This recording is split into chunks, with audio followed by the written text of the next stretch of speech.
Idukki YouTube ചാനലിലേക്ക് സ്നേഹപൂർവ്വം സ്വാഗതം ചെയ്യുന്നു. ഞാനിപ്പോൾ നിൽക്കുന്നത് എൻ്റെ ജനിച്ചു വളർന്ന ഇടുക്കി ഏലപ്പാറ എന്ന സ്ഥലത്തിനോട് ചേർന്ന് അതിൻ്റെ നടുക്കായി വസിക്കുന്ന ഫെയർഫീൽഡ് എസ്റ്റേറ്റാണ്.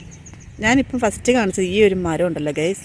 ഈ മരം ഒരു നൂറ്റാണ്ടുകൾക്ക് മുകളിൽ, അതായത് എൻ്റെ ഓർമ്മ വെക്കുമ്പോഴും ഈ മരം ഏകദേശം ഇങ്ങനെ തന്നെയാണ്. ഇത് വാഗമരം എന്ന് പറയും, വാഗമരമാണ്.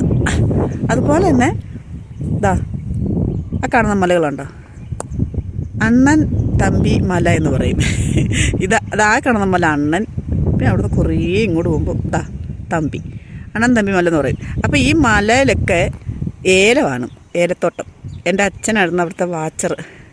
പക്ഷേ നമ്മൾ എത്രയൊക്കെ തിരക്കിട്ട് പോയാലും നമ്മൾ ജനിച്ചു വളർന്ന ഈ നാടിൻ്റെ അടുത്തോര് പോകുമ്പോൾ, അല്ലെങ്കിൽ നമ്മൾ ഇതിലൂടെ പോകുമ്പോൾ നമ്മുടെ ആ ചെറുപ്പക്കാലം അല്ലേ, നമ്മുടെ ബാല്യകാലം വളരെ ഒരു കുളിരോടുകൂടി നമുക്ക് ഓർമ്മ വരും. അപ്പോൾ രാവിലെ നല്ല കോടയും മഞ്ഞ് ഇറങ്ങി കിടക്കുന്ന ഒരു സമയമാണ്. ഞാനിപ്പോൾ എന്താണ് ഇവിടെയെന്ന് ചോദിച്ചാൽ, ഇന്നലെ ഞങ്ങൾക്ക് കുട്ടിക്കാനത്ത് അമ്മച്ചിക്കൊട്ടായിരുന്നത് ഒരു ആൽബത്തിൻ്റെ ഷൂട്ടുണ്ടായിരുന്നു, നൈറ്റ് ഷൂട്ടായിരുന്നു.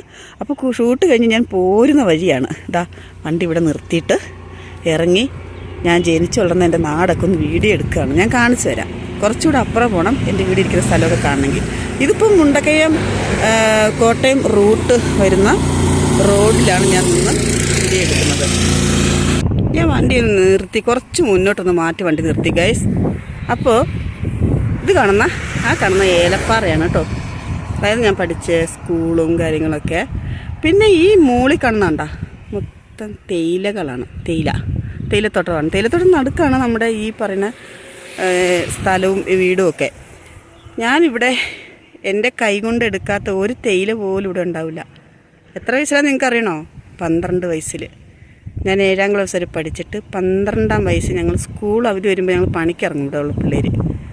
അന്നൊക്കെ അതൊരു വേറെ ലോകമായിരുന്നു, വൈബായിരുന്നു കേട്ടോ. അപ്പം ഞാൻ ജനിച്ചു വളർന്ന വീടെന്ന് പറയാനായിട്ട് കുറച്ച് പാടാണ് കണ്ടുപിടിക്കാൻ. ഞാൻ ഇച്ചിരി സൂം ചെയ്ത് കാണിക്കാം. ഇതാ ആ ഒരു ലയം, അതിൻ്റെ തൊട്ടിപ്പുറത്തൊരു ക്വാർട്ടേഴ്സാണ്. ഇതൊക്കെ കാണുന്നൊരു ക്വാർട്ടേഴ്സാണ്. ഇവിടെ എസ്റ്റേറ്റിലെ മാനേജരും സൂപ്പർവൈസർമാരൊക്കെ താമസിക്കുന്ന ക്വാർട്ടേഴ്സാണ്.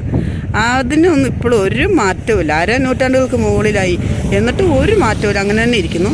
പിന്നെ ഞാൻ ഈ കാണിച്ചിരിക്കുന്ന കുറച്ച് ഭാഗം തേയില ഇല്ലാത്ത സ്ഥലം കണ്ടോ ഗൈസ്. അതിൻ്റെ തൊട്ടിപ്പുറത്തൊരു പ്ലാവ് മരമുണ്ട്. ഇപ്പോൾ എൻ്റെ വീടിരുന്ന സ്ഥലത്ത് ആ പ്ലാവ് മാത്രമേ ഉള്ളൂ. പക്ഷേ ആ വീടിരുന്ന നടുക്ക പതാലുള്ള സ്ഥലത്ത് ഒരു ഒറ്റ വീടായിരുന്നു. ആ ചുറ്റിനും കാണുന്ന സ്ഥലം നിറയെ പൂന്തോട്ടങ്ങളും പച്ചക്കറികളും കൊണ്ട് അഭിഷേകം ചെയ്തിരുന്ന ഒരു ഏരിയ ആയിരുന്നു. അന്നത്തെ കാലമൊന്നും ഓർക്കാൻ പറ്റില്ല കേട്ടോ. അതിൻ്റെ മുകളിലോട്ട് റോഡ് എടുക്കുന്നുണ്ടോ, അത് നമ്മുടെ എസ്റ്റേറ്റിലെ അമ്പലം ക്ഷേത്രത്തിൽ പോകുന്നൊരു റോഡാണ്.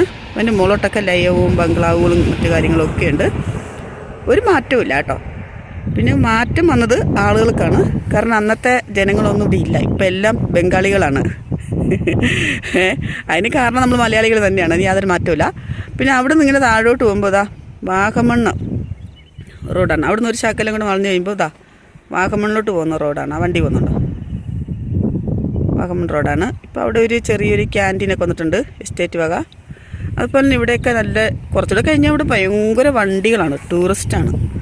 അപ്പോൾ രാവിലെ അതിൻ്റെ പേരിൽ അങ്ങനെ ആരുമില്ല. ഇതാ ഇവിടെയൊക്കെ വന്നിരുന്ന് ഭയങ്കര വ്യൂ ആണ് ഇവിടെയൊക്കെ വന്നിരുന്നുകൊണ്ട് ആളുകൾ വീഡിയോസ് എടുക്കും. ഒരുപാട് വീഡിയോസും ഫോട്ടോസുകളൊക്കെ എടുക്കുന്ന ആൽബം ഷൂട്ടുകളൊക്കെ നടക്കുന്ന ഒരു സ്ഥലമായി മാറിക്കൊണ്ടിരിക്കുകയാണ് ഇപ്പോൾ ഇവിടെ. അപ്പോൾ ഞാനിനി പോവുകയാണ് ഗൈസ്. രാവിലെ നല്ല തണുപ്പൊക്കെ ആയി തുടങ്ങി. അതാണ് ഏലപ്പാറ ടൗണ്, കണ്ട ടൗൺ. അപ്പോൾ ടാറ്റാ, ബൈ ബൈ. അടുത്ത വീഡിയോയുമായി വരാം.